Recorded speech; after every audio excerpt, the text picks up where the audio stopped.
'cause Daddy said so.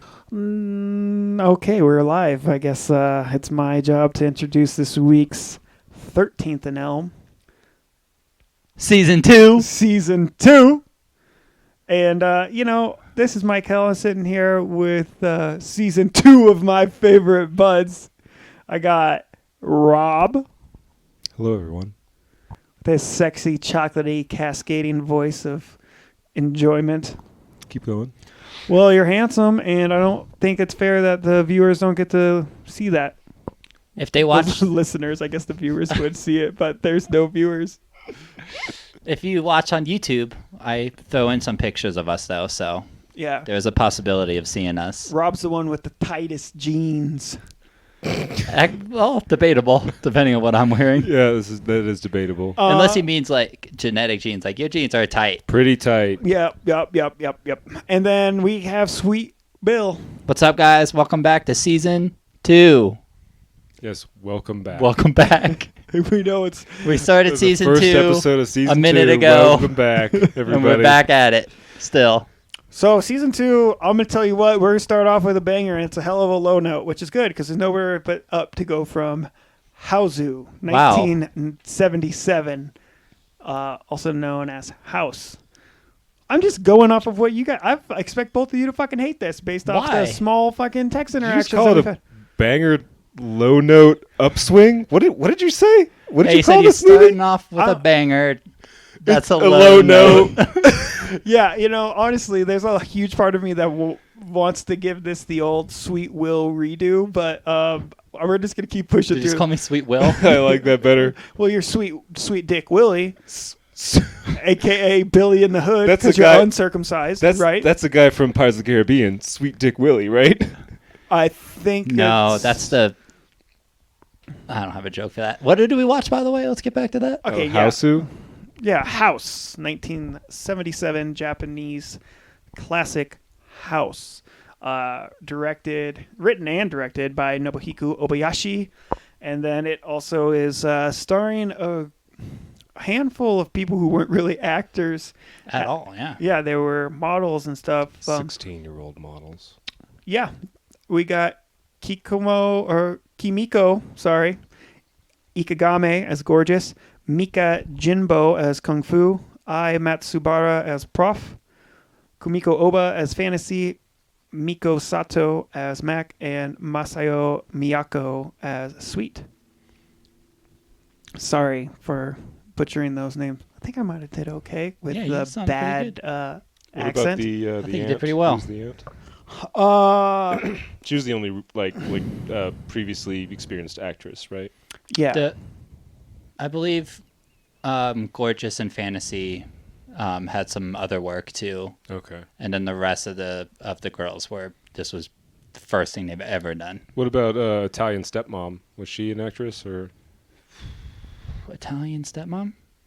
Oh. I mean, she was more of a Japanese stepmom that Was she came home from Japanese? Italy. Yeah. Was she Japanese though?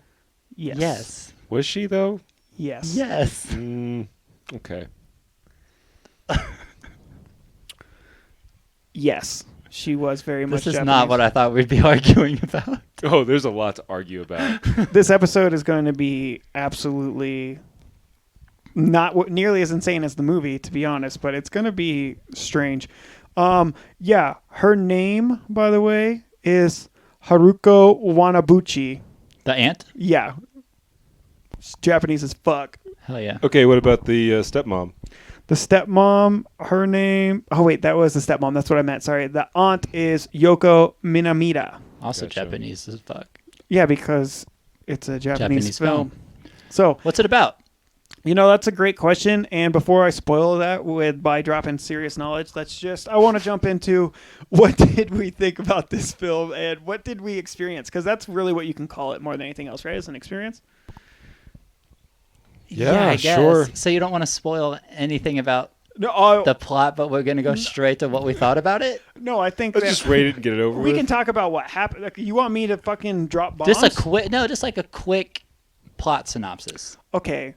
A young woman who is dreaming of going on a vacation with her father during the summer finds out that her father is going to get married, and as a result, instead of going to this like summer camp or in the vacation, they decide to go, or she decides to go to her aunt's house in the country. Yeah. And she extends an invitation to 6 of her friends, all of whom are named for their singular characteristic trait. We'll get into all that. But they go out to this house wherein, I don't know, I guess you could just say the house feeds on unmarried women, girls. Yeah. And then there's some lines that are blurred, and we'll get into all that. But basically, it's a summer trip to a house in the Japanese countryside. Yep. We're off to a hot start. I mean, we could just scrap this and start over. I mean, I don't know. I feel like I'm letting you down. I feel like I let you down last week when I picked this movie, Robin. Based on these snarky looks, I want to hear you go. No, so man. so this movie has been considered a cult film since it was distributed in the U.S. in 2009. And it's been one I've been wanting to watch for a long time. I knew that it was just absolutely insanity, and it pretty much lived up to that.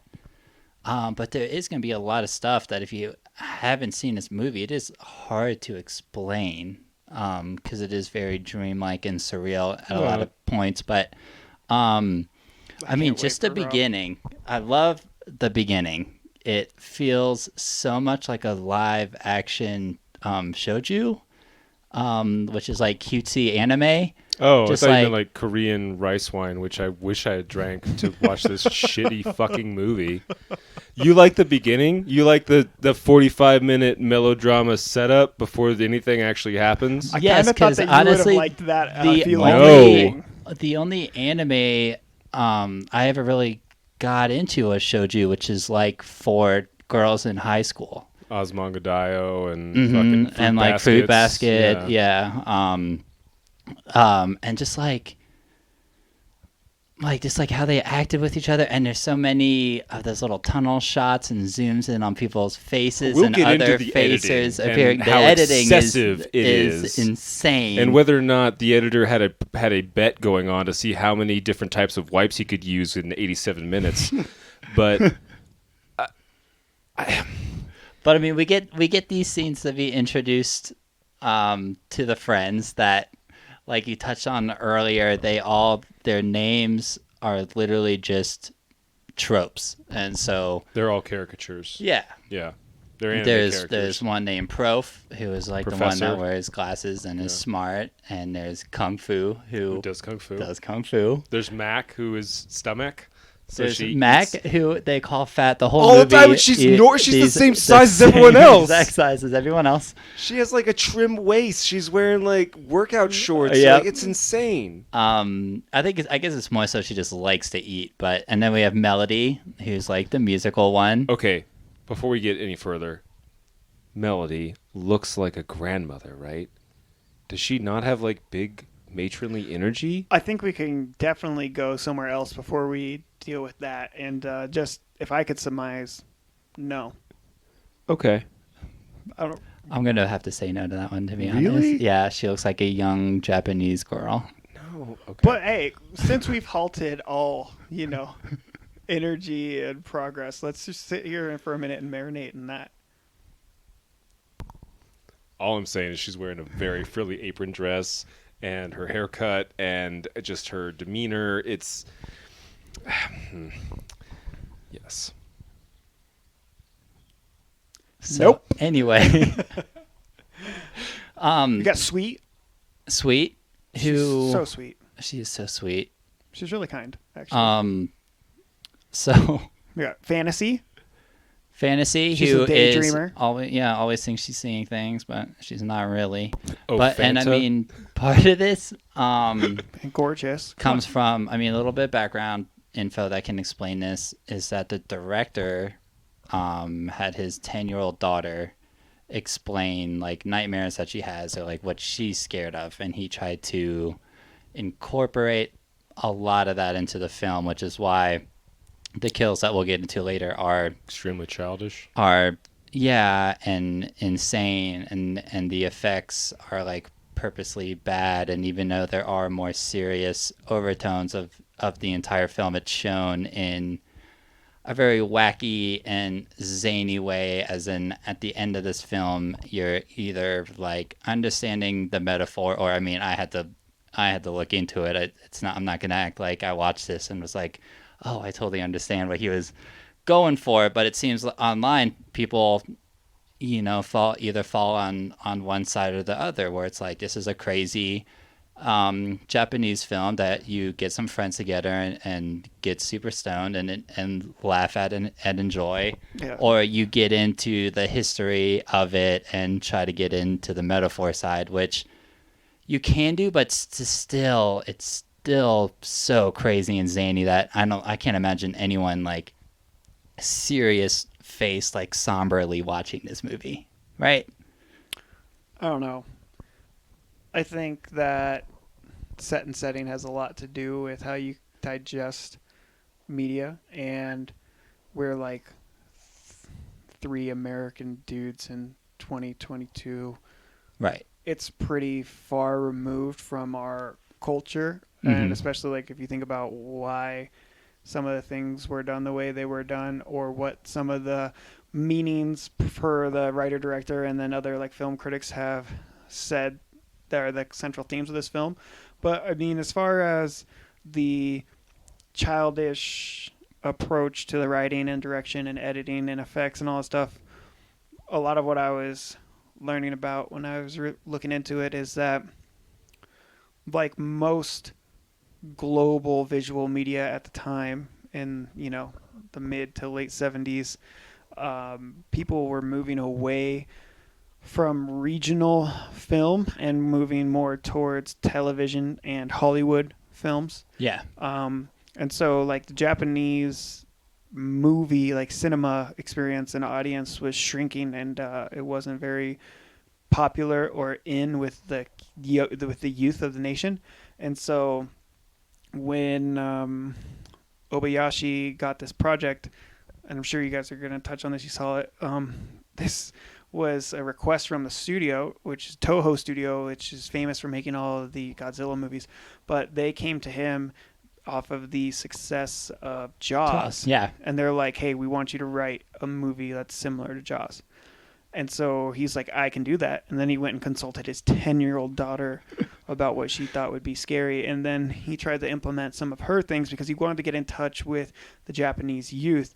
And then he chose to make special effects and visual effects that were very childlike, because he wanted to draw them from the imagination of the youth rather than trying to replicate like a Star Wars or something that is kind of trying to be more perceived as realistic. I mean, I know Star Wars is fantastical, but I mean, if you look at Yoda and Chewbacca and the ships and lasers and stuff, they were trying to make something that seemed tangible and scientific and realistic based on what they had as far as resources. Yeah. Versus like Snowflake, aka Blanche the cat, and like the painting and some of the visual effects that we see in this movie were clearly like cartoonish even. Mm-hmm. And this movie came out and was a hit in Japan, despite being panned by critics, despite nobody in the studio. This was in limbo for 2 years because nobody wanted to take it on as a direction project because they said that it would ruin their careers. So eventually Nobuhiko ended up directing it because he was begging for it. I don't know if you saw how he was like promoting it leading up to it. He wrote a manga. Yes, and which is why I feel like so much of this feels like it's an anime, like it's a live action anime. Because one of the ways that he tried to get a studio or a director or whatever to pick it up, he literally made it into a manga series and was like distributing it to people. And he made like animated trading cards and stuff. Mm-hmm. And he was really never a director prior to this. He was known for doing like commercial directing. Yeah. So then he started hiring all the members of the cast to do his commercials and like making them familiar faces in Japan. And then the soundtrack came out before this movie ever came out. Like this movie was really heavily anticipated before it even went into production.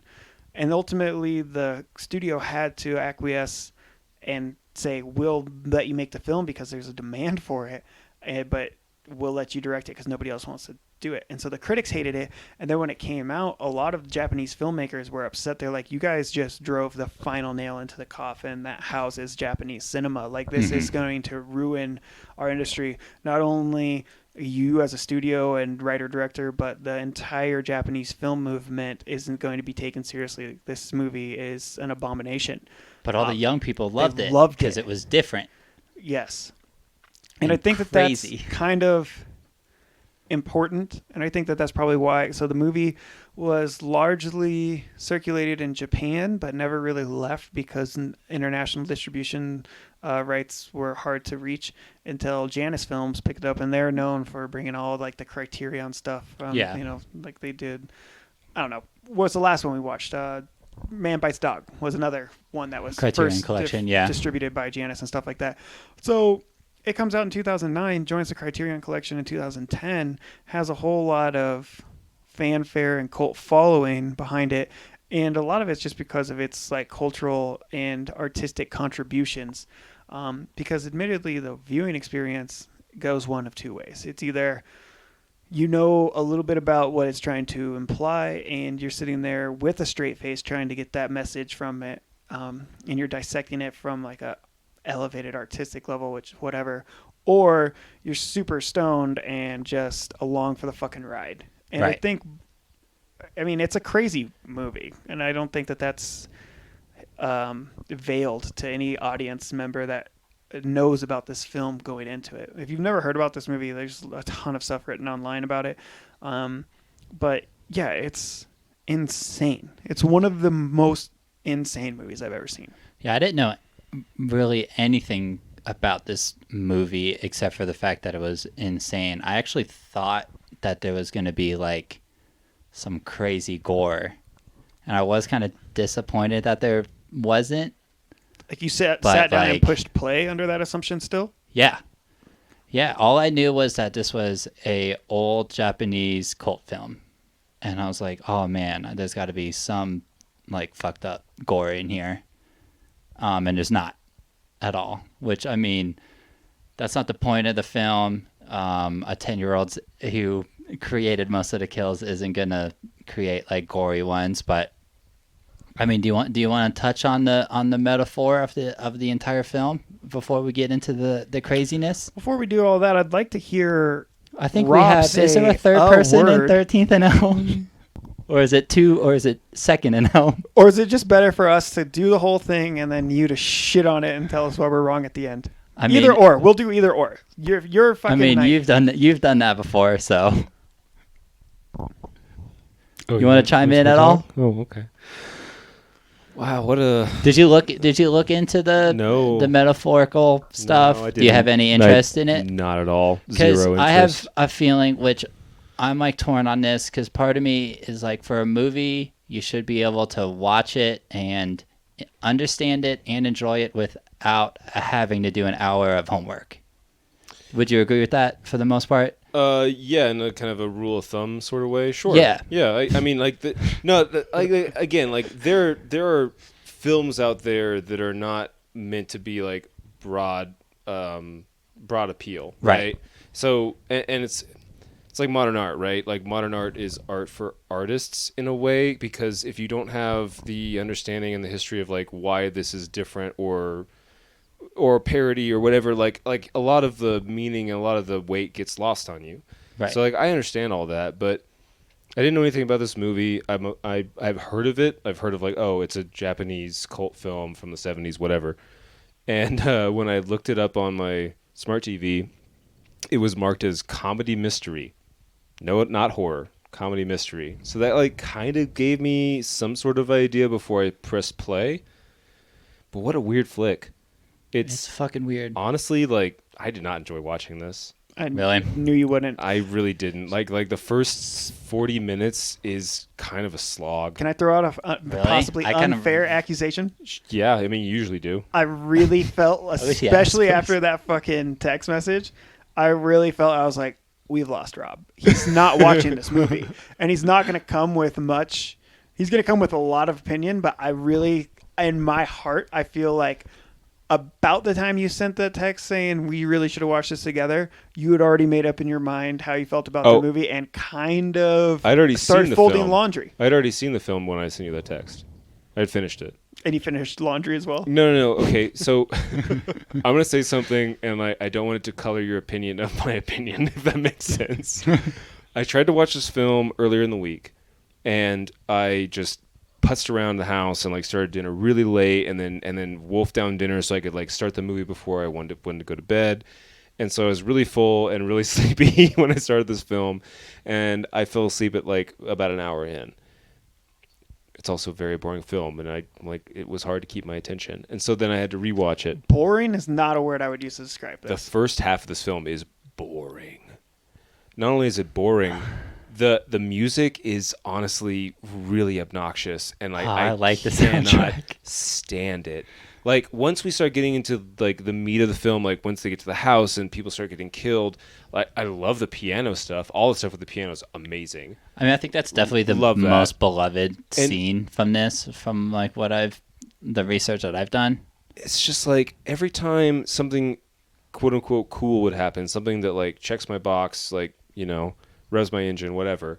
And then we'd go back to like just shitty fucking editing techniques. It's like, why are we doing this? Like, this is distracting. I've got to listen to this stupid fucking piano melody again and again and again and again and again and again and again and again and again and again and again and again and again. Dude, did that give you, hold on, sorry to interject, did that give you at any point like it's hot today? The Gozu vibes? Because I told you it was going to be Gozu, and you were like, it's not. It wasn't at all. Kind of outside was. Of that one. That there was a huge chore to watch and confusing. It wasn't like Gozu at all. The whole melodrama in the beginning with like her dad and the stepmom, and you're like watching it through a bay window? What is that? I don't care. That's cinematography. Was it? Really? Do you want to hear my theory about this film? Sure. Yes. Okay. So you know how Taming the T-Rex, they got that. Wait. Before you continue, if this... Why don't you fucking check yourself before you wreck? This has to do with shitting on Tammy. It's not. It's not. It's tangentially related. Okay, you know how so in Taming the T-Rex, they like got access to the T-Rex, and they're like, we're going to write a movie. We're going to make a movie. We're going to shoot this movie. Yeah. Right? Okay. So this is the same thing, except they're like, hey, we've got to like shoot 12 hours worth of karaoke background footage. We have all these weird sets, and a wind machine and a piano. And they're like, yes, let's write a movie around that, and then we can shoot it in between. That's what this movie is. It's a karaoke fever dream. I'm glad you... And on top of that, this movie is like if Monty Python went to Japan and shot a live-action Scooby-Doo episode. Did you like when Blanche, aka Snowflake, ran across the steps? No, that was good. But when he ran across the steps at the beginning, and Mr. Tobo trips and falls in a bucket. Yes, there was stop motion. Honestly, there was so much physical comedy in this that it got old. Like it was. There's a decent amount of slapstick. Not decent. Too much. Way too much. I did like Watermelon Guy, whatever the fuck his name was. Watermelon Salesman. He is someone though. Like he's attached to the film. Yeah, he's an actor in it. No, but he's like, I mean, yeah, but because we can maybe look this up and come back to it, but he's like, I mean, he was like part of the crew, and I think they ended up being like, hey, you want to play this small part? And he was like, whatever. But anyway, just to get into like a little more background, the director was 7 years old when the atomic bomb was dropped, and he lived on Hiroshima. And he lived close enough that, I mean, he survived, and I guess as far as they know, it was not affected, but a lot of his... all of his friends, all of his friends were killed, and I mean, he was a child, and how do you understand that as a child? And obviously he had a tough time growing up and lots of nightmares too, and I think he wanted to show the generational gap between people that were like alive and remember that time, and like the younger generation that wasn't, which is like the ant kind of represents like that part like of the war of people that were there and like still going through the shit of it, and then like all the young girls are like innocent and born post-war. exactly. They have no ties to it. The aunt's representation to a tie to the war is not only that she's waiting for her husband to come back, but also by the age that she's and lived through it. And one of the big like revelations of this is when they do kind of like that flashback of like the war vignettes and oh, you know, where they're like, there was a war in Japan a long time ago. Don't worry about why we did it. He died. The end.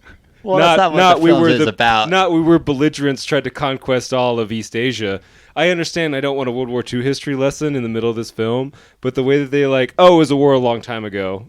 But I think the only part that was shown was to show the generational gap between the girls, because when they show the footage of the atomic bomb, because they're talking over this like they're part of the audience too, which was like kind of confusing but like kind of interesting too. And when they show the atomic bomb, like one is like, oh my god, it looks like cotton candy. You'd have to assume that's Mac, the one who's obsessed with food. Or at least it's a food. But yeah, it turns out that the I mean, I'm assuming it's okay to spoil the main plot of this by now. It's a fucking surrealist film from '77 that arguably doesn't even have a plot. Like, I don't know if it's possible I think that's not even an argument. Well, you learned that the ant. I think there's a lot of really interesting subtext here, honestly, Rob. Yeah, I know you're gonna roll your eyes all night. The ant has been dead for years and is like a ghost that feeds on unmarried women that come into the house, and that's why when Gorgeous sends her a letter, and if I remember correctly, I think the aunt might have like suggested bringing friends or something, more food. Yeah. And she's alive because her husband promised that he was gonna come back and like to her. She's a ghost. She's a ghost. Yeah, you know what I mean. She remains like emanation. Yeah. She's alive even though her body is dead. Yeah. And we learned that Blanche, the cat, is like a witch, which I love the line early on as any old cat can open a door, but only a witch cat can close it. I thought that was a great line. I think it's the opposite, but yeah. Okay, this is like way reaching. But after I finished the film, when I was like thinking about it and also trying to come up with positive things about it, I was thinking like, all right, she's a ghost, so she doesn't actually exist. The cat is real, right? The cat like is a real cat. Yeah, it's like a demon like a witch or a witch, cat, but like it's like a physically real, yeah. And the house is like, so it's like the house is God the Father. You've got a Holy Ghost, and you've got the Son, and like the Son like kind of brings them in. Like that's like way reaching, but also wouldn't be like. I just mean, like their parable of the Bible, like not even Christianity, really, but just like a triumvirate deity where you've got different aspects of a Godhead sort of shit. But again, way reaching, fart smelling cinema kind of shit. But I don't know, man. Like she is waiting for her husband to get back, but also the house is waiting because they're the same entity. Kind of towards the end, it seems like a lot of the dialogue about like when everything's moving around poltergeist fashion and Kung Fu Girl is like hitting stuff. They're talking about like how he's not coming back and trying to like convince the house, which then also becomes Gorgeous at some point. Like. It feels like there's a lot of, I don't know, it's not clear. Can I go into it? Yeah, get into it. Or like too long, and because there's a lot here, and I've watched, because again, like I'm going to echo what Bill said, is you leave the viewing and you're like, okay, what the fuck? And my initial thought was, I'm glad I checked it off the box. I don't even really know why, but I feel like I've needed to watch this. And I probably will never watch it again, and I don't even know if I would recommend it to anybody, because the two people I'd recommend it to just watched it with me, and I'm pretty sure they hate it. And then I watched it again today because I did some reading, and I was really fascinated by it, but I also listened to some of Nobuhiko's commentary on it. Mm-hmm. And so this is a pretty, like, none of what I'm going to say is even my original thought, and it's all been pretty well covered because there's a lot of people who've written about this and have provided their commentary on it over, the last 50 years. But the film is really like two separate films, right? Have you heard this? Mm-hmm. Yeah. And there's a definite middle part which falls dead center in the film at like whatever happens to be like 43 minutes or whatever. And that is the scene where Gorgeous goes upstairs and is looking in the mirror and then becomes her aunt. Gets possessed by the aunt, yeah. So this is representative of a generational overlap wherein the youth and the playful nature of childhood is lost. The innocence is lost, and so coming to ultimately what is womanhood, adulthood, right? And so these children are happy and they have these characteristics, fantasy, harmony. Fantasy is a daydreamer. Gorgeous is the youth and beauty of, adolescence, and harmony is the creative soul who just dreams. You have Mac, who's like kind of a glutton and just is indulgent, kind of hedonistic. Kung Fu represents the desire to be self-sufficient and be able to defend oneself and to grow up. Prof has aspirations of academia and professional endeavors ahead of her. Sweet is kind of like the innocence of a child and all this stuff. So these are all personifications of singular identity traits that become hardened or lost over time. And the aunt and the house are kind of one entity that represents womanhood. And so for a child, the fear and terror of having to let go of your dreams, let go of your beauty, let go of your creativity, to admit that you cannot always defend yourself, to stop daydreaming, to become a mother and to hold a job and to be married is terrifying. And in Japanese culture, especially at this time, what is the place of an adult woman? A house. Mm-hmm. You're a homemaker. And so all of these singular traits or characters begin to die one by one, in a literal sense. And Blanche is the name of the cat who's white, Pussycat. You can draw your own lines there. But the cat is also inherently evil, and whenever something traumatic is going to happen, you see that cat's eyes flash. Okay, so the cat. Yeah, you learn the cat is really the one doing all of it, all the destruction. Right, and the cat is representative of the bomb. Right, and so the green flash is the glow of noxious gas, and the white fur and the puffball, like ragdoll cat, is the mushroom cloud. And so anytime this cat is present and its eyes are flashing, that is kind of reminiscent of the peace that was lost when the bomb dropped. And so all of these young children who are obsessed with living in the moment, and they're very self-centered as children are, don't understand how to appreciate peace, because they didn't have to live in a world that sacrificed that peace. They just came into the world post-war. So you have this allegory, a metaphor of womanhood being represented by the virgin white pussycat, and the flooding of the house with blood being representing of menstruation, and the passing into womanhood is then symbolized when Gorgeous becomes possessed by her aunt, and then her aunt and the house continue to eat all of the unwed girls. And the only reason for Gorgeous to stay alive, and the only reason for her to find solace in being an adult, is the promise of love and the fact that there is peace. And so at the end of the movie, when the stepmom comes and she says, all of my friends are still here and they'll awaken too and they're going to be very hungry, it's kind of calling back to the idea that no matter how far you get and how much you grow, that there is always going to be these impulses of childish nature, such as, longing to be beautiful, longing to be creative, the dreams, the pursuits of your profession and your studies. They're always going to rise up and they're always going to be hungry and they're always going to be eating at you, but sacrifices need to be made because the solace of being an adult and living in peace is a trade-off that you can never understand as a child, but it's something that is sacred. And that resonates deeply with like Japanese culture as well.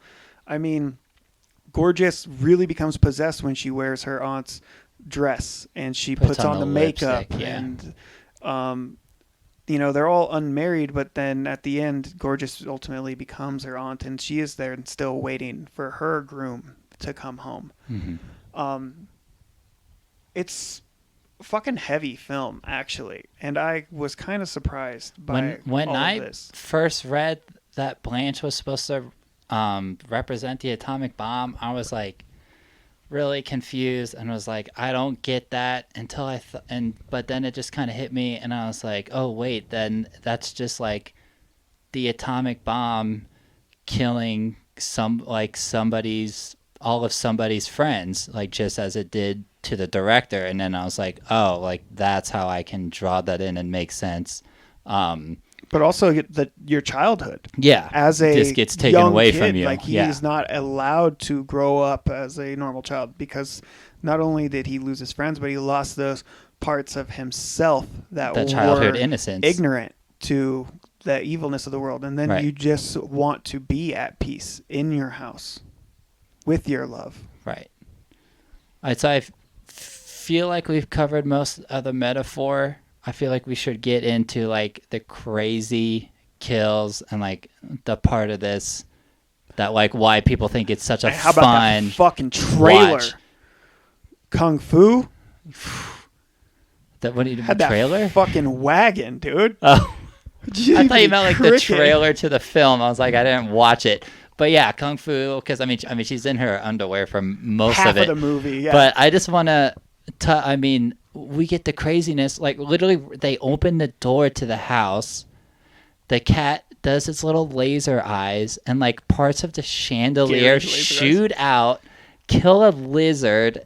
One of the girls' hats flies off her head and then lands back on, and then they all kind of just act like nothing happened. They're just like, and then the cat starts eating the lizard, and they're like, "Oh, that was kind of weird," and they just keep going, and then that's like the first. Well, no, it's not the first crazy part because we get the stop motion. Thing. But it's a house. Togo. It's the first time the house is doing anything really.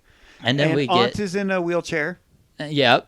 Until she gets a little stronger after Mac has to store a watermelon in the well. Because the fridge doesn't work. So they bring a gift of a watermelon from the watermelon salesman, and they bring the gift to her, and they want to put it in the fridge, but the fridge is out, so they put it in the well to keep it cool. And Mac wants to snack later, so she goes out to the well to grab the watermelon, and she doesn't come back. She doesn't come back. So cool. Fantasy. I think Fantasy goes a couple hours later or whatever to find where Mac went, and she goes to pull the watermelon out of the well, and then she pulls out Mac's head. Yeah. A severed head. That's still animated. Talking. What does it say? I don't remember. Does it say something, or does it just laugh? I mean, it's all kind of brief, crazy. And it bites her ass. It flies. It flies and bites Fantasy on the butt. As daydreaming can come back to bite you on the butt sometimes, right? Of course. And then, of course, she runs inside and... I mean, it's a fucking art film. At the end of it, you could call it horror, you could call it mystery, comedy, but, like, it is a art film. And so this is, like, what you get when you tread in this water. I'm not saying I would have made it. I'm not saying that I even got it. I'm saying that, like, a lot of people have studied it, and the director, writer himself has said so much as people have been smelling farts on this for 50 years, It was written by a 10-year-old and her father. Like, yeah, I get it. I get what you're saying. I totally get it. I mean, yeah. I would say my enjoyment of the movie, like whether or not this is a trash tenfold. film doesn't matter. It's artistic and has metaphor. So. Yeah. I mean, that is like a legitimate observation, whether or not it's an opinion you hold. Like, that is kind of the genre. Objective. Right, yeah. So, I mean, I think that my enjoyment of this film went up 10 times after doing an hour worth of homework after watching it, to be completely honest. And that's why I revisited it today. Even though I just had it on the background, I was just trying to find... I kind of watched it twice. Did you start from the beginning? Yes. The second time you did? The second time I did. Why the fuck did you do that? Because honestly, like, I wanted to give it proper shrift. Like, I felt like appreciate that. I felt like it wasn't, and it was under 90 minutes. I felt like it wasn't fair to start it at like wherever I remembered leaving off, kind of. Fair. But I don't know, man. Just the music is so loud through portions of it that like I could barely. I mean, obviously it's subtitled, but like you can't hear the actors talking over it, and. What really got me was the fucking seagull screeching and the ocean sounds at Dad's house. It was loud. I think I wrote seagull screech like 3 times in my notes. Were you watching it on a fucking pair of noise-canceling headphones? No, I was just like, what is going on? I mean, Japan's an island. I mean, it is. Did you see those sunsets?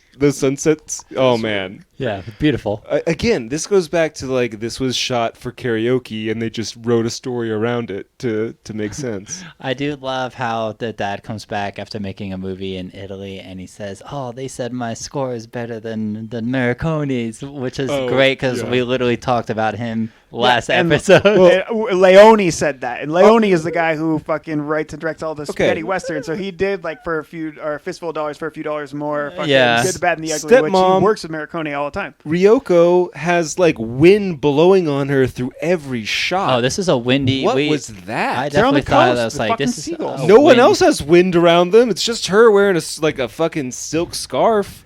This is he is right on this. She is always blowing. It's crazy. But I mean, I think that's just but part she's like very gossamer like, and delicate and beautiful, and like the father figure represents like I think they're just putting strength surreal and emphasis on her. And when the daughter leaves the safety of her father's watch, she gets murdered and all her friends die. She doesn't get murdered. She kind of does. It's like what gets murdered is her innocence in her childhood. I don't know if she has a physical body at that point at the end of the movie. It's kind of up in the air. She does. She's just possessed. But the I don't know. Really, I know that you had the dancing skeletons. Okay, here's the deal. I didn't. and what? Okay, so much of this film is like, if you describe this movie to me, you're like, hey, Rob, I saw this weird film. It sounds up your alley. You should watch it. It has X, Y, Z, W, whatever. W, X, Y, Z. It has all these things. And I'm like, yeah, I love all that. Let me watch that. And for whatever reason, man, I don't understand. Okay, we've had this conversation. All three of us probably have this conversation where if it's a B movie or like kind of cheese, like there has to be sort of like an unintentional aspect to it that makes it better in my eyes. And I don't have any way of defending that. And I've watched movies that are intentionally bad that are still like fun watches. But it's a weird line, and I don't think this is intentionally bad at all, though. I felt like a lot of the stuff that in it was forced. Like, it felt like this movie is meant to be silly, and a lot of it goes back to like, oh, he wanted it to be childlike. He did these effects in this specific reason to make it in that theme and that feel, and I understand that. But it felt like being weird for weird's sake. It's certain points and stuff with the dancing skeleton and stuff with the ant like kind of.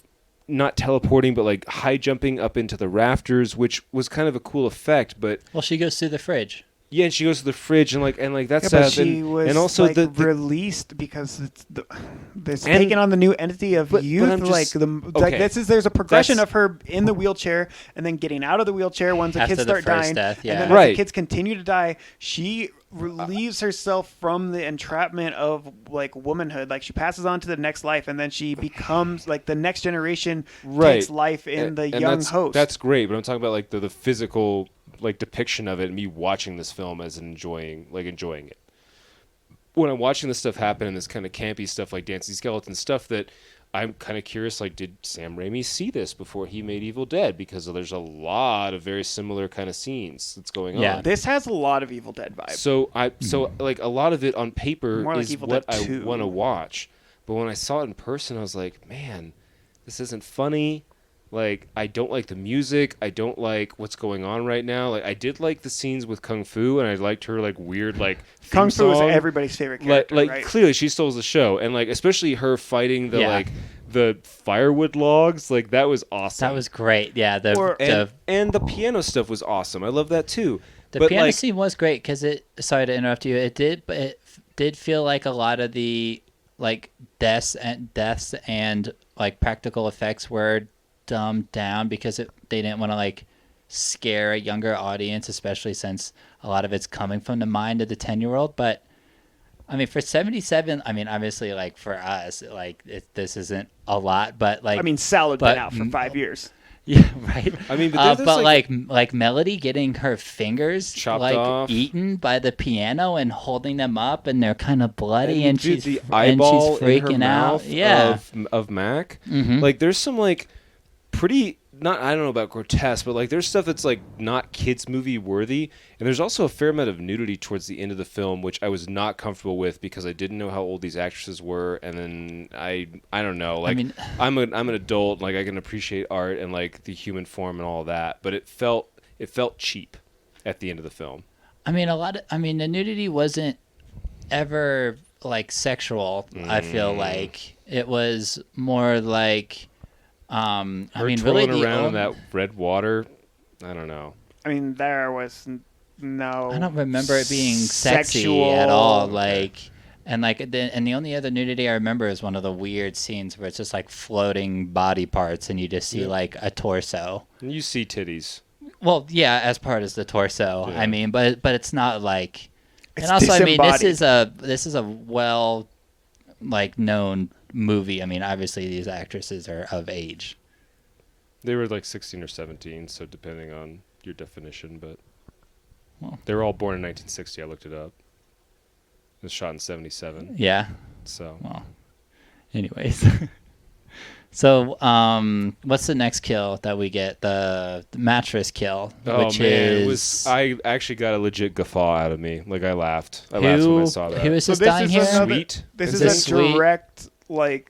So, I don't know if you saw the 10-year-old daughter did get a credit on this movie for that exact concept. Kill. For concept, the entire concept was credited to her. And so, like, she was saying that when her father was asking her what is scary to you, or like, what do you dream about that's scary, and she's like, well, when we go over to grandma's house, I always have to sleep on the futon because there's not an extra bedroom, and I always am afraid that it's going to fall down on me and eat me. And so that was a direct kill that he imported. And another one of hers was whenever she had to play piano, she was always afraid of getting her fingers caught in the keys. Yeah. And her fingers getting eaten by the piano. The piano kill was so good. How she just slowly gets sucked in there, and then just parts of her floating around. It was good. And the song goes fucking nuts. But yeah, so the futon... It sounded like the intro to Welcome to the Black Parade. That's so funny because Cassie turned to me and started singing this shit, and I was like, "Did you not know?" I don't know what that is. Pull that shit really? up, Bill. As soon as it started playing, Kai and I were both like, "When I was a young boy," like it is Cassie so did the same goddamn thing. close. Do you want me to pull it up from the movie or the My Chemical Romance song? Will you recognize? To kill my friends and me. Yeah, and I legit don't know what that is. Oh, it's like definitely one of their bigger hits, right? It's honestly, it's a banger. Here, it is a banger. I mean, it's definitely not. It is. MCR sucks. Oh, you're one of those. Listen. Is this, dude? I don't know the song. Is this the film or the song? Exactly. No, but I don't. This is the song. You can't tell it's the same. Now play this movie. It's very well. I don't know how long it's gonna take for me to pull that up. But Japanese. But like the fact that you said, I don't know if this is the movie or the song. No, you misunderstood. I do not know the song. Like that is like I don't know what that is. Well, it's a fucking banger, and we'll watch the video after this side by side because it's good. I'm not interested in that at all. But I'm glad I wasn't that we weren't the only ones because as soon as she started playing that, I wanted to sing that song. Sounds like you did. I mean, I did. We did. But yeah, the mattress kill was interesting, and then I guess she just gets turned into a doll, or there was just a doll there. Because she's naked, so she's a doll or something. Oh yeah, because they find all of her clothes. Yeah. Because I think one of them even picks up her panties, and it's Melody, like, these smell weird. Yeah. Melody's like being weird at this point because she was alone with the piano, and I wasn't understanding if she had naughty. Been possessed or was like, because she seems really distant through the rest of the movie. Because she says, "Oh, I was playing the piano and it felt like it bit me," and they were like, "Oh, you sound like Fantasy." Yeah. Because of course, when Fantasy runs inside and it's like, "I just tried to pull out the watermelon and it was Mac's head," they just laugh. Crazy Fantasy or Fanta. They keep calling her Fanta like she's a fucking Coca-Cola drink. And then they go out there in a conga line. There's so many conga lines in this movie. It's great. And they pull up, and it's the watermelon. Yeah. The perfectly round spherical watermelon. Yeah, it literally just looks like a bowling ball painted. Yeah. Sweet is in the grandfather clock, and the gears grind. Oh yeah, and the greens grind her up, which was kind of cool. Pretty good. Yeah. That was and a all weird the kill. time this is happening, Blanche, aka Snowflake, is running around, and her eyes are always flashing before these things occur. Yeah, it's pretty. Yeah, we realize pretty quickly that she is the cat is causing it all. I mean, we get that the very before they even walk in the house, because they try to take a picture in front of the house where the cat would be in it, and the cat's eyes do the green flash, and the camera lens breaks, and she drops it. I'm not sure what kill happens next, but it's either the piano or Kung Fu in the chandelier. I believe it's piano. Yeah. That would make sense. But the Kung Fu kill is great. That's too. a great one. She goes to karate kick the painting, like a Liu Kang, like a flying Blanche, fucking high kick, but gets eaten by like a chandelier. Right. But her bottom half. It's like glowing and spinning around. Yes. Yeah. But her bottom half keeps going. Yeah. No, she gets chopped off at the hips, which then again, like flying bicycle kick Liu Kang style into the cat painting that's in the attic or in the second story. Not really sure where they're at. They're definitely on a higher level of the home. Yeah. And it is at that point, is that when the house starts filling up with blood? Yeah, after she kicks it, the blood starts spraying out of the cat's mouth. And all the while, like throughout all of these scenes, there's like these Technicolor like day glow interjections, like the keys on the piano are glowing, like the fruit and stuff glows. The paintings have like these, I don't know, like very 80s electric boogaloo karaoke. It's like karaoke. Sure, yeah. It's just we forgot insane. about, and there's flashes. You guys notice that? Yeah. Like there's just white flashes. It's like when the also bomb's like dropping. a fair amount of the film was also like blue sepia and like red or pink. Yeah, like heavy tint. Yeah. Or there's weird moments where there's like clearly like a green screen square like in the middle of the shot. And then, like, the characters pass through it, and they're all distorted, and they just pass out of it. Or where they, like, were shooting in, like, it wasn't even slow motion. It's like they took, like, every other frame out, and that was really annoying, and I kept waiting for it. I did not enjoy shit. Yeah, definitely at those parts, I was like, why did we get to, like, 40 frames per second? Because, again, they had a bed, and I'm pretty sure Obayashi was doing a lot of cocaine when he was in the editing room. I was like, how many can I fit in here? The best editing technique in the whole film is in the very beginning, where they're at the schoolyard and they're playing with bubbles, and it keeps shooting back and forth between all the girls, like having introducing a conversation. them. Yeah, that's the best editing technique. And then the actual like bubble sweep from Gorgeous when she walks out of like down the school. Yes. Yeah, that is actually a pretty cool scene. Everything else is almost unnecessary. And we forgot to mention one of my favorite parts. So when Gorgeous gets possessed by the ant, shit's gone down at this point. All the other girls are trying to leave, and all the doors shut, and all the windows boarded up. Awesome sequence. And then the next time we see Gorgeous is her huge head just kind of slide in the frame and explain what's happening. That she explained, she's like, "Oh, my aunt's dead, and she I'm in eats her world unmarried now, women, yeah. and her head is huge, and It's I think at one it's like point 2-story tall, just a face. Yeah, and it like breaks apart to like by the end of it, I think it's just her huge mouth talking to them. No, it's her lips or It's like the lipstick. opening you're right, of it's not her Rocky mouth, Horror it's her Picture lips. Show. Yeah. You know what I mean, though? Yeah. Yeah. Exactly. Yeah, it's fucking Those insane. like wax like lips you get at like shitty Halloween parties. Mm-hmm. Yeah. But yeah, and then so much blood comes out of the picture that the remaining girls are like floating around like It's like- DiCaprio at the Titanic. They're all I on actually like made a halfway comment. There's up the enough stairs. room for Jack on that door. Yeah. Well, but also at this point, so much innocence is lost. So many of these character traits have died.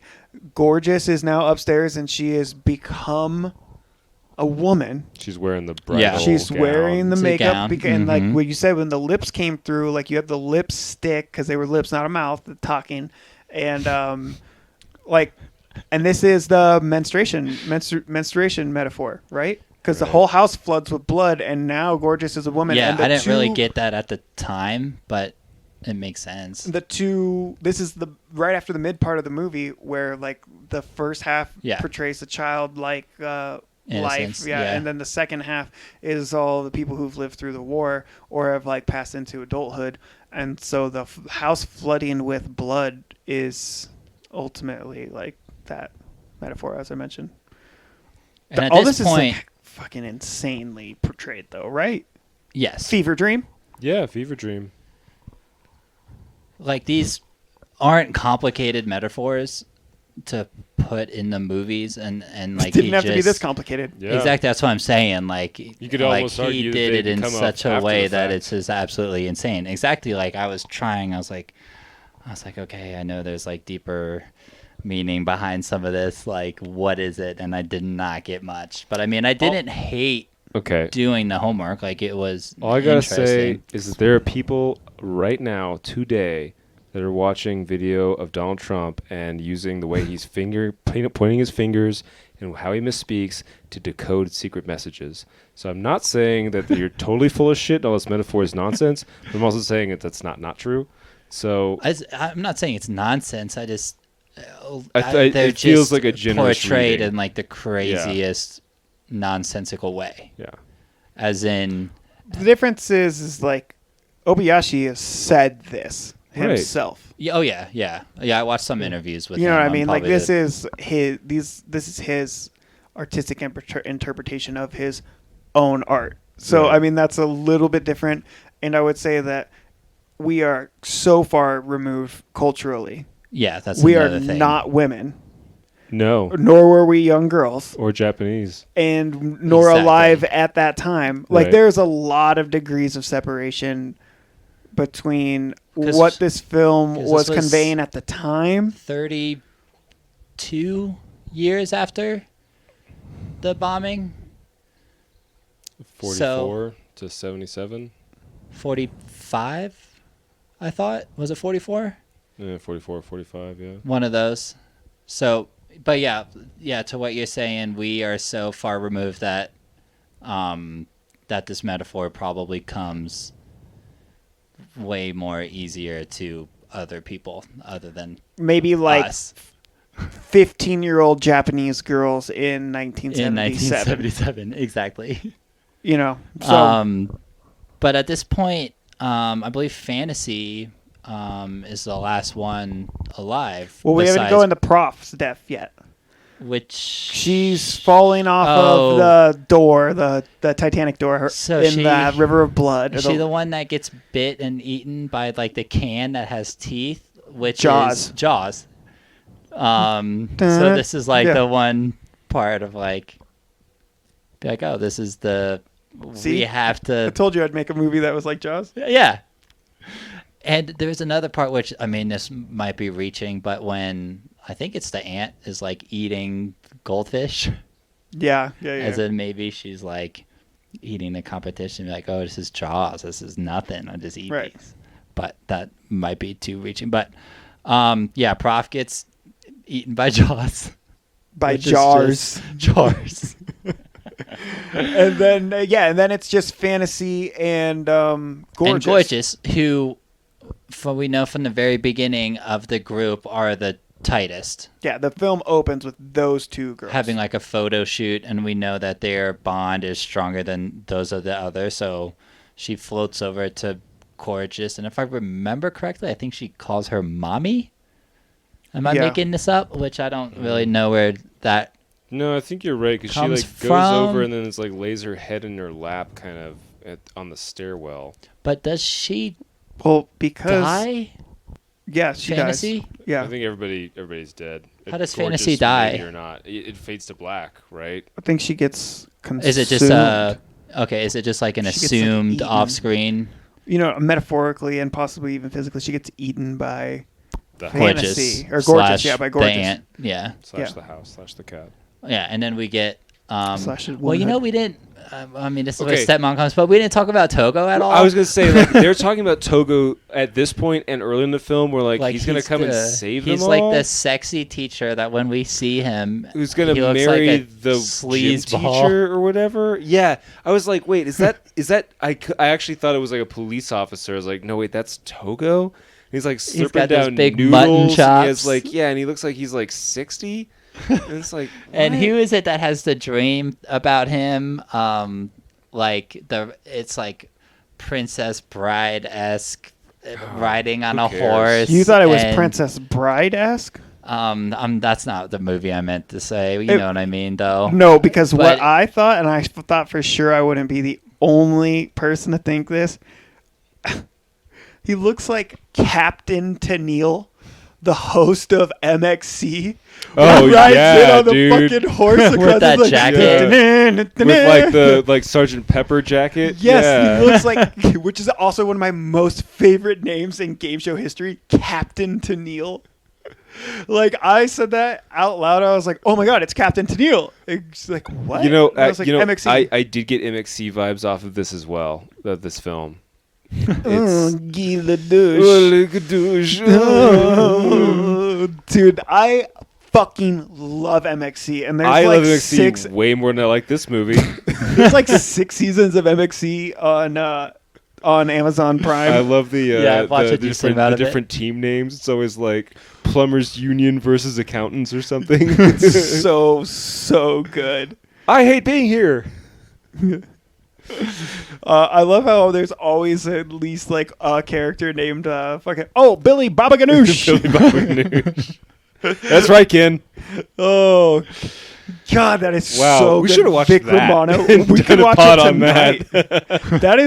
that is so good. Honestly, like all these Wipeout and like fucking other American, even like the OG garbage. Ninja Warrior. Like, give me MXC. Give me that. Oh, MXC is so fucking cool. Can we rate this movie, or you guys want to talk about more of it, or we can talk about MXC too? Still, well, we get. I mean, at this point, this is kind of a cult movie, right? We just get the.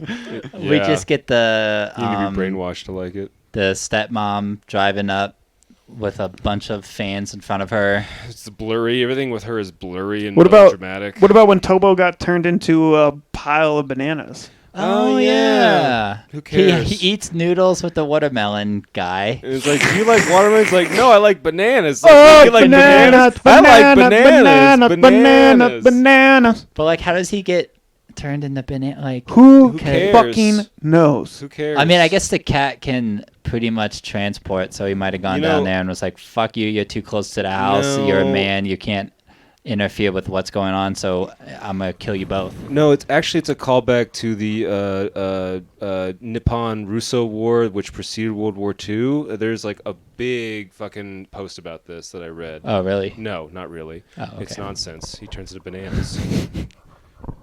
Well, I think it really is probably Blanche, knowing that he's coming and has to stop him. Can't have the male gaze on those women. But then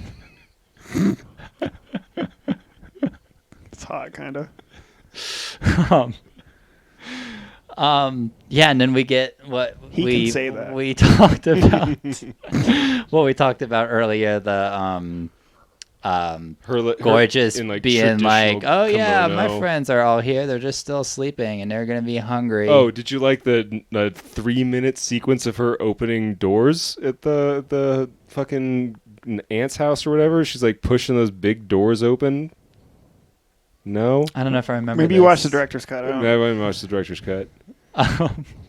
And then the stepmom bursts into flames. Yeah. Stepmom burns up. Credits. And then credits. It was a good, pretty end credit sequence though, like in the meadows and all the. Wasn't it all candid shots that the director did of the actresses? Yeah, it's cool. Cute. Well, they're all like modelly and shit. They turn around, strike a pose. Right. Pogue.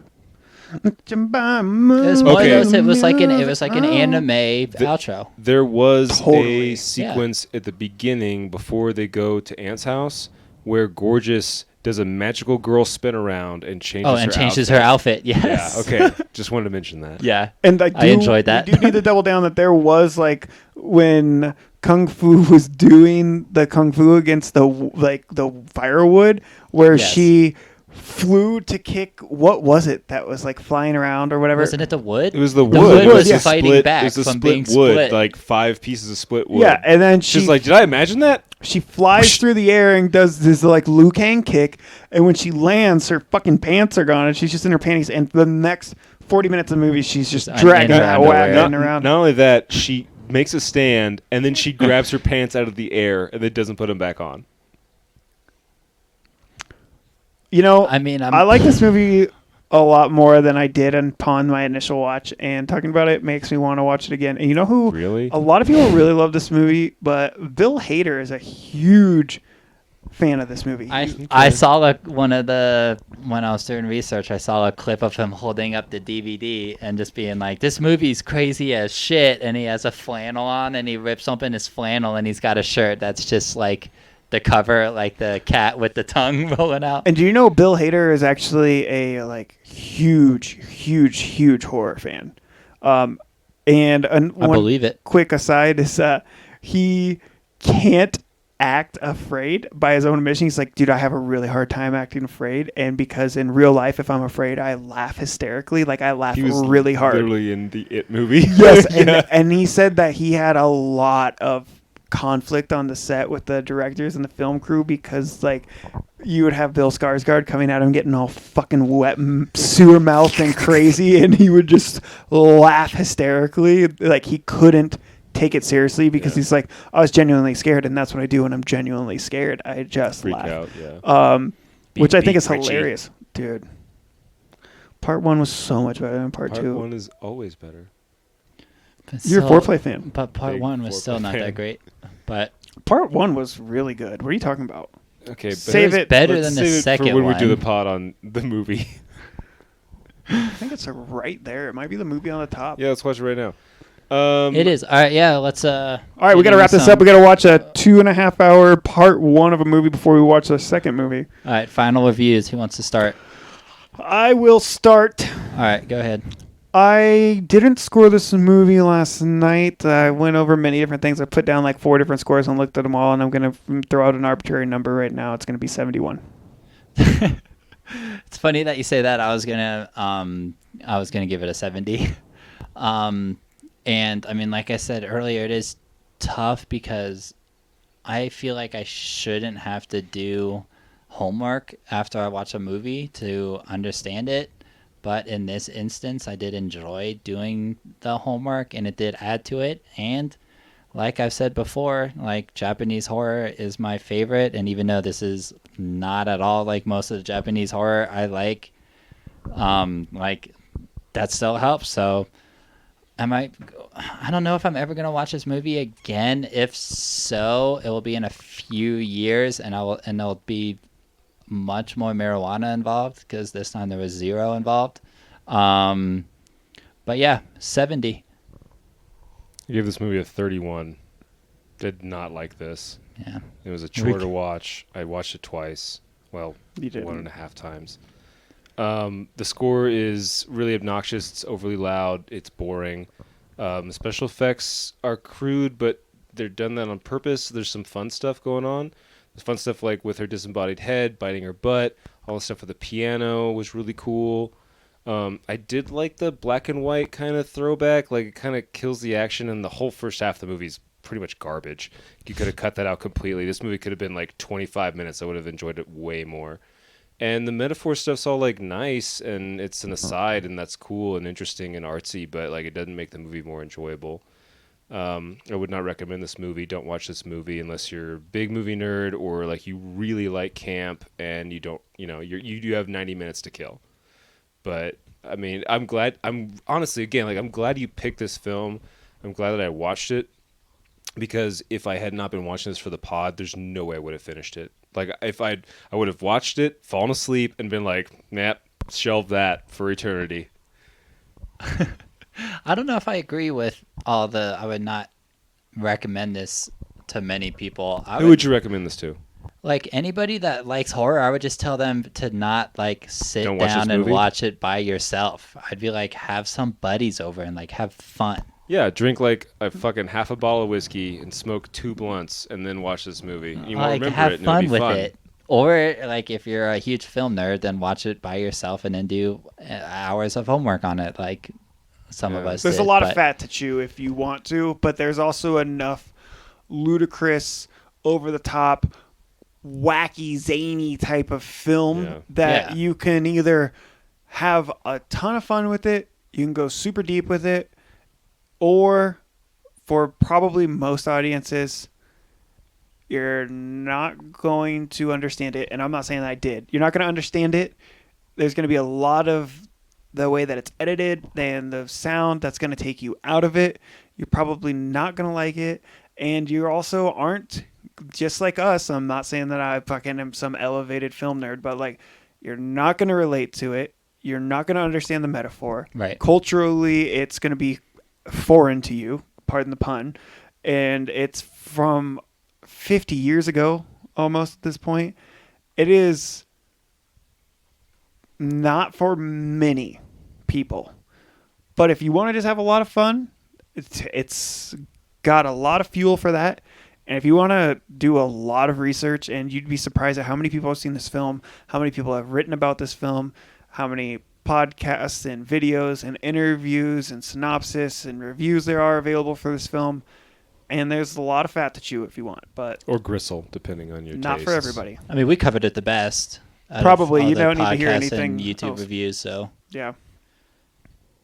watch the movie and then listen to this, and that will be everything you need. Yeah, go ahead and watch the movie, then listen to this, which concludes with us telling you what order to Or do just it in. listen to this and don't watch the film, which is my take. I'm pretty sure you can listen to this and watch the film and still be like, this is not Trash. anything like I thought it was going to be, even though we described a lot of it. Perfectly. So that's what I'm saying. Like, we didn't, trust me, we did not ruin much for you. If you watch this movie, I've it's still watched going the to be movie fucking twice, insane. and the next time I watch it, I'm going to have no idea what's going to happen. All right, so that was House, and Rob, I will agree with you. I'm glad I forced myself to watch this on the pod. Yeah, I've been wanting to watch this for a while. Me too, and I've almost pulled the trigger by myself several times. That's a whole nother I discussion. mean, it was like 187 minutes. Nice. Anyway, We'll take that out in post. no, we'll fucking No, leave we that won't. in. We're leaving that in. All right. Well, fuck, Rob. You're hosting next, Fuck. right? Oh, Yeah, fuck Rob. yeah, fuck Wait, me. are the mics? Wait, that's a hot mic moment. Fuck, Rob. Yeah, Yeah. as in what we're about to do after this. Imagine throwing a water Robbie. balloon full of chili at a brick wall. Mr. Rob hate everything. What are we watching next week? That sucks. That's an excellent I'm just question. kidding. I'm excited. Do you not know? I have. I feel like there's some spite picks here. I would love to do that. We're watching Fright Night 2. Fright Night 2, The Frightening. There's 2 movies that I was actually debating on, but I honestly don't know if either of them are streaming. Find out if they are right now. You have an app for that. Literally doing that. Shut Shut up, up, to Just Watch. To Just Watch, letting us know. Also, if, what are those fucking things called? headphone, a hat. streaming Hat services. Shout out the hats. Oh yeah. No, the teas. That we said we were gonna- Hoplark. Hoplark. You Hey. taste like tea. And hops. And Kind larks. Have you ever of. eaten a live bird? I have. A live bird? Yeah. Not on purpose, but yeah, riding my motorcycle.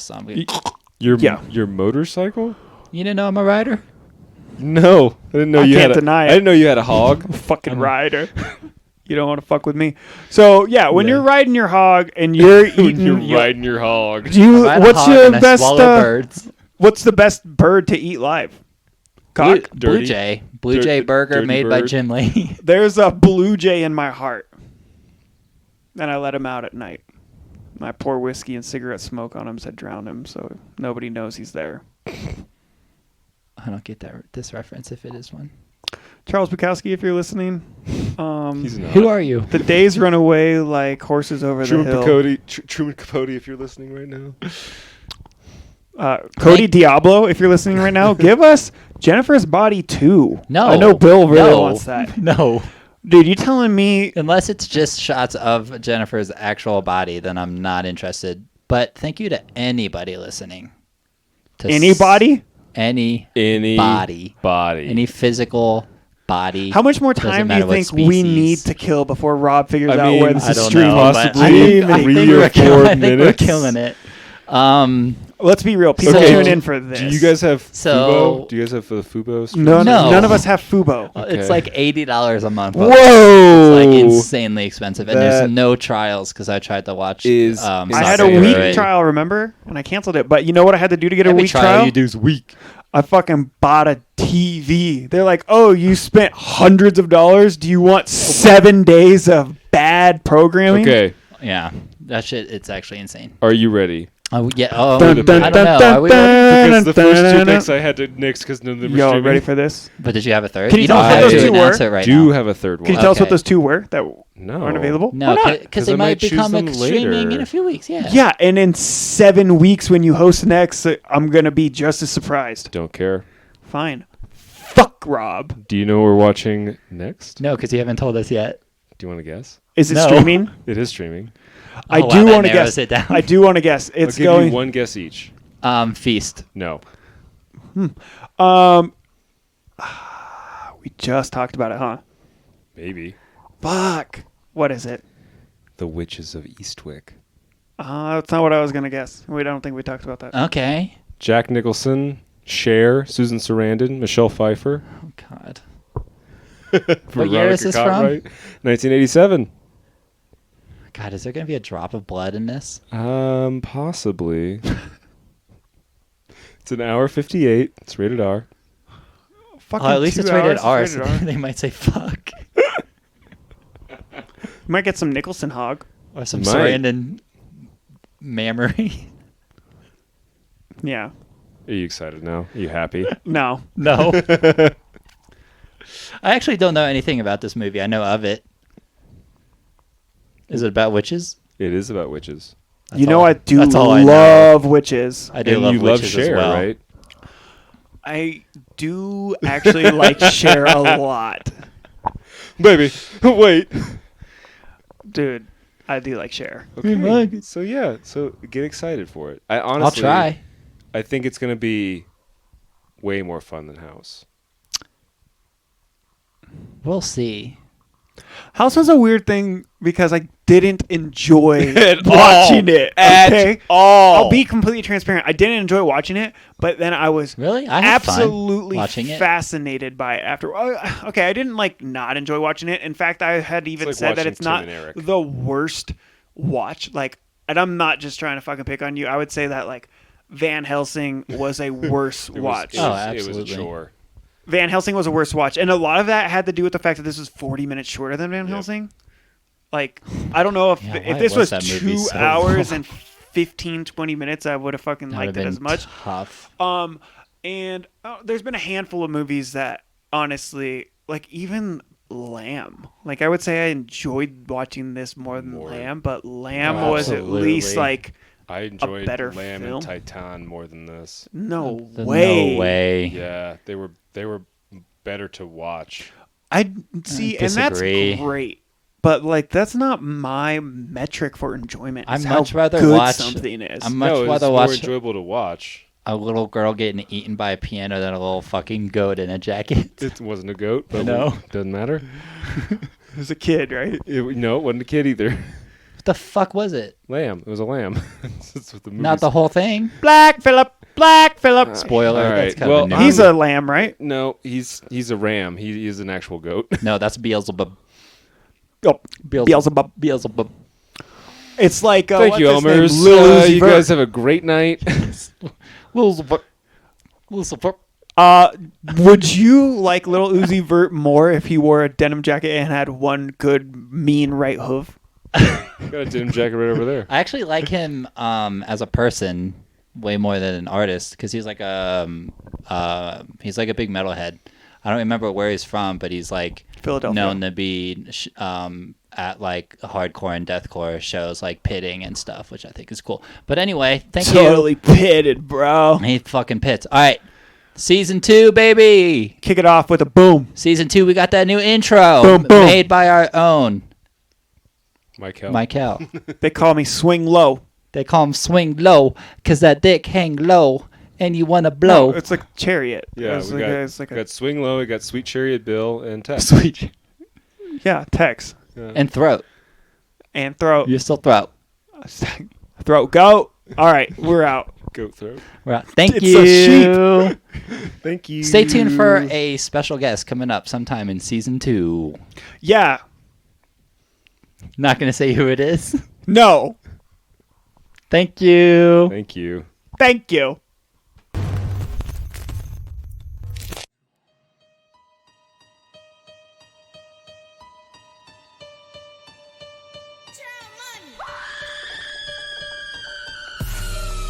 Yeah, pull up with us, watch 2 films.